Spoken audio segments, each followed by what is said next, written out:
तो अमेरिका और ईरान के बीच अब टेंशन पूरे चरम पर है। नमस्कार, मैं हूं नीलू और आज है 11 मई और देखिए आज से लेकर कल देर रात तक कुछ बड़ी खबरें सामने आई है और इससे लगता है कि अब सीज फायर एक तरह से कह लीजिए कि खात्मा होने के कगार पर है और यहां से लड़ाई तेज होने वाली है, क्योंकि अब अपनी अपनी बातें हम आपको पहले बताएं कि पहले तो शर्त जो थी ट्रंप की तरफ से, अमेरिका की तरफ से 14 प्रस्ताव जो ईरान के पास भेजे गए थे उस पर अब ईरान ने जवाब दे दिया है और उसके बाद अमेरिकी राष्ट्रपति डोनाल्ड ट्रंप का भी बयान सामने आ गया है और साथ ही साथ उन्होंने नेतन्याहू से भी बातचीत की है।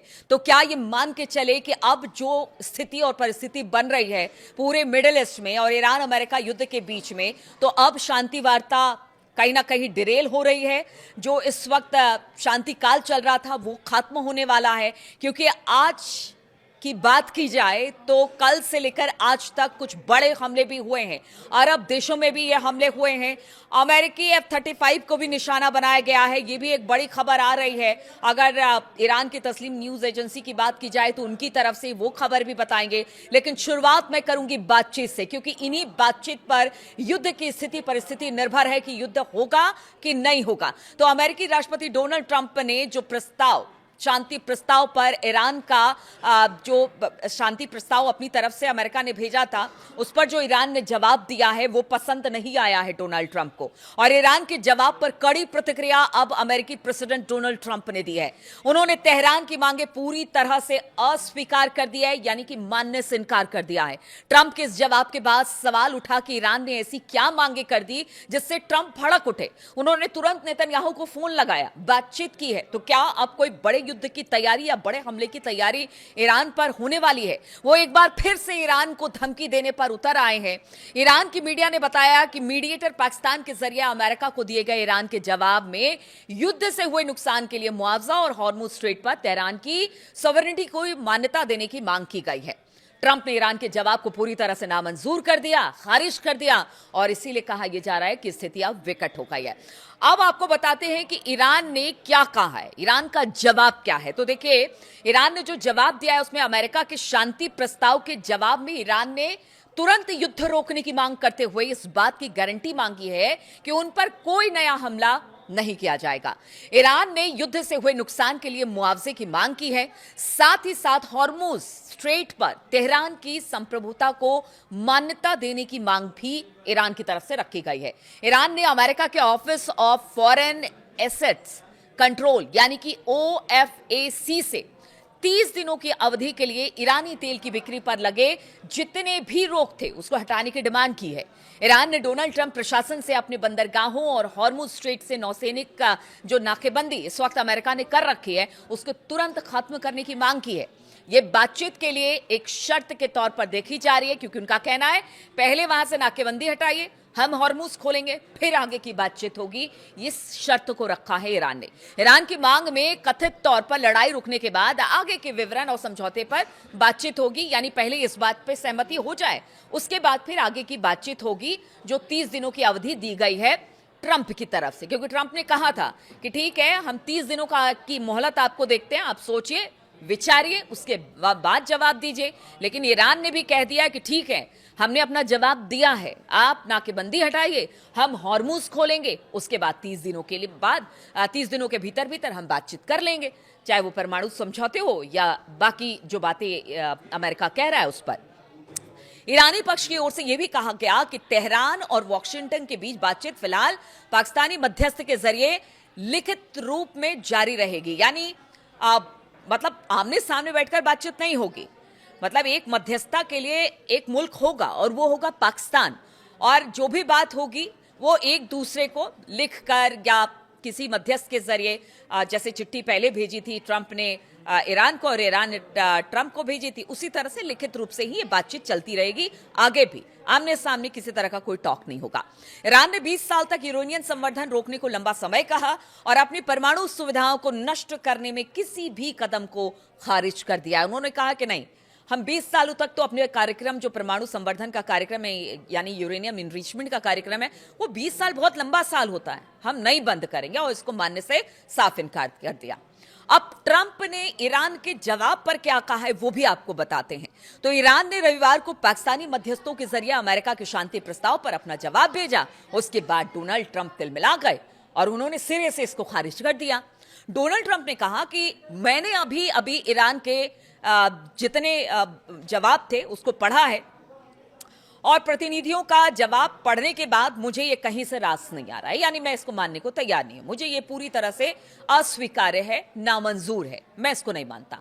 इससे ईरान और अमेरिका के जितने भी गतिरोध थे, यानी कि जो एक डेडलॉक बना हुआ था, वो सुलझाने की कोशिशों को एक बड़ा झटका माना जा रहा है और कहा यह जा रहा है कि अब इसके बाद शायद बड़ा हमला हो। और इसीलिए मैं बार बार कह रही हूं कि यहां से अब लगता है कि बातचीत विफल होती दिखाई दे रही है। और बातचीत नहीं होने की सूरत में क्या होगा, क्योंकि जो ट्रंप है वो नेतन्याहू से बात अगर कर रहे हैं, सीएनएन ने इस बात तक को बताया है, उनकी रिपोर्ट में देखा जा सकता है, आप भी देख सकते हैं। सीएनएन ने कहा है कि उन्होंने तुरंत नेतन्याहू को फोन लगाया, इसलिए कहा जा रहा है। और देखिए, नेतन्याहू तो तैयार ही रहते हैं इस बात के लिए कि युद्ध खत्म ना हो, जो उनकी मंशा है वो यहां से समाप्त ना हो, क्योंकि युद्ध चाहते हैं, वो चाहते हैं ग्रेटर इजराइल बनाना, वो चाहते हैं ईरान को खत्म करना। और ये तभी पॉसिबल हो पाएगा, तभी ये सही हो पाएगा जब लगातार ईरान पर हमले होते रहेंगे। इसीलिए अब ये कहा जा रहा है कि यहां से हमले होंगे। अब देखिए, बीते दिनों की बात अगर बात की जाए, यानी कि कल की शाम से लेकर देर रात तक अरब के कई मुल्कों में हमला हुआ, यूएई पर हमला हुआ, कतर पर एक शिप पर हमला हुआ है। और इसी बीच एक खबर और आ रही है, पहले वो बताते हैं, उसके बाद बाकी हम लोग की बात करेंगे। और अब अरब मुल्क इससे लेकर क्या कह रहे हैं, क्योंकि देखिए कतर भी मध्यस्थता करा और कतर के जो बड़े नेता हैं वो ये कह रहे हैं कि देखिए अब यहां से अब युद्ध को खत्म करना पड़ेगा, क्योंकि मुश्किलें यहां से बढ़ने वाली है। लेकिन इसी बीच तस्नीम न्यूज एजेंसी ने लिखा है कि यूएस का F-35 जो विमान है, लड़ाकू विमान है, उसको ईरान ने मार गिराया है।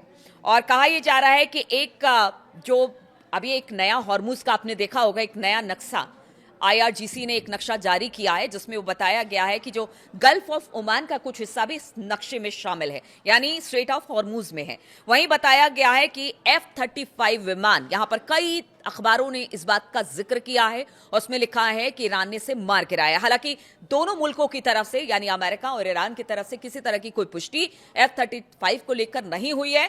लेकिन जो खबरें सामने आ रही है, और खासतौर पर तस्लीम न्यूज एजेंसी की बात की जाए, तो उसने लिखा कि एक F-35 को गल्फ ऑफ ओमान में इमरजेंसी, मतलब एक तरह से कह लीजिए कि 7700 कहा जाता है कि जब भी कोई इमरजेंसी सिचुएशन आती है तो ये कोड दिया जाता है, उसका जिक्र हुआ, उसको इंटरसेप्ट किया गया है, उस बातों को सुना गया है। और ये पूरा हॉर्मुज का इलाका है जहां पर एक इमरजेंसी कोड भेजा गया और उसके बताया गया कि F-35 विमान जो है वो इस वक्त इमरजेंसी मोड पर है, किसी तरह की कोई दिक्कत आ गई है, खराबी आ गई है। अब देखिए, ये पूरा इलाका स्ट्रेट ऑफ हॉर्मुज में आता है, इसलिए कहा यह जा रहा है, कुछ ने तो साफ साफ कह दिया है कि देखिए वहां पर तो ईरान ने F-35 को मार गिराया है, लेकिन अभी तक कोई आधिकारिक पुष्टि नहीं हुई है। खैर, एक आध दो दिन में उस बात की भी पुष्टि हो जाएगी। लेकिन अगर बात की जाए अरब के दूसरे मुल्कों की, तो यूएई हो गया, दुबई के आसमान में भी ड्रोन देखे गए जिसे इंटरसेप्ट कर लिया। दुबई की जो वो है एयर डिफेंस सिस्टम है, उसने इंटरसेप्ट कर लिया, वहां पर मार गिराया गया। इधर कतर में एक मालवाहक जहाज को भी निशाना बनाया गया है। तो लगातार अरब मुल्कों पर भी हमले हो रहे हैं। हालांकि इससे पहले भी ईरान ने कहा था कि अगर उन पर हमले होंगे तो फिर वो जितने भी अमेरिकी सैन्य ठिकाने हैं उस पर हमला करेगा। और ये जो अरब मुल्क हैं, जहां जहां पर कल देर शाम से लेकर रात तक हमले हुए हैं, उन सब जगहों पर अमेरिकी डिफेंस सिस्टम मौजूद हैं। और साथ ही साथ वहां पर उनके एक तरह से कह लीजिए कि पूरा साजो सामान है अमेरिका का, एयरबेस है अमेरिका का, इसलिए उस पर हमला किया गया है। लेकिन लोग जो एक्सपर्ट है वो मान रहे हैं कि क्या वाकई ये हमला ईरान ने किया है, क्योंकि कोई नहीं चाहता है कि हम जो भी इस वक्त लड़ाई अमेरिका और ईरान के बीच में चल रही है उसमें किसी तरह की शांति आए। अब ये कौन है, कयास बहुत सारे लगा रहे हैं, आप भी समझ रहे होंगे कि किसकी बात मैं कर रही हूं।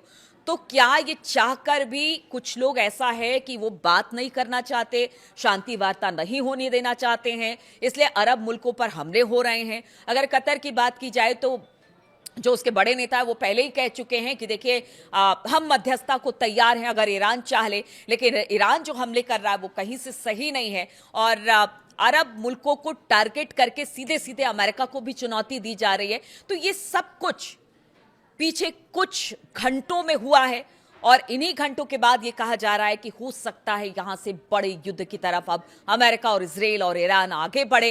हालांकि देखिए, इस बीच एक बड़ा बयान भारत के प्रधानमंत्री नरेंद्र मोदी का भी सामने आ गया। उन्होंने तेल की बचत करने को कहा है, सोना 1 साल तक ना खरीदने को कहा है, उन्होंने बहुत सारी बातें की हैं। तो क्या ऐसा मान के चले कि शायद अब भारत को भी लग रहा है कि यहां से हमले तेज होंगे, स्थिति और बदतर होगी और शायद आगे आने वाला समय मुफीद नहीं होगा। इसलिए प्रधानमंत्री की तरफ से भी एक तरह से लोगों को आगाह किया गया है कि अपने पैसे बचाइए, फॉरेन करेंसीज बचाइए, विदेशों में आप जाकर अभी फिलहाल तो 1 साल तक विदेशों में ना जाए, घूमे फिरे ना। तो बहुत सारी बातें हैं जो कि भारत के प्रधानमंत्री ने भी लोगों के सामने रखी है। उन्होंने कहा है कि सिचुएशन को, भारत की जनता को इस सिचुएशन से निपटना होगा। पेट्रोल तेल की कीमत जो हो सकता है आगे आने वाले दिनों पर बढ़ जाए, तो वो जो है उसको बचाना होगा, हमें आगे आने वाले दिनों के लिए बचाना होगा। और उसके बाद आज हमने देखा कि भारतीय मार्केट भी बहुत तेजी के साथ, सिर्फ भारतीय क्यों, दुनिया भर की मार्केट भी बहुत तेजी के साथ गिरे हैं। तो अब अमेरिका, इजराइल और ईरान के रुख को देखकर ऐसा ही लग रहा है कि अब कोई बड़ा युद्ध होने वाला, बड़ा हमला होने वाला है। क्या 2.0 बहुत जल्दी शुरू होने वाला है युद्ध का, इसको लेकर अब पूरी दुनिया सहमी हुई है। फिलहाल बहुत बहुत शुक्रिया आप सभी का मेरे साथ इस वीडियो में शामिल होने के लिए।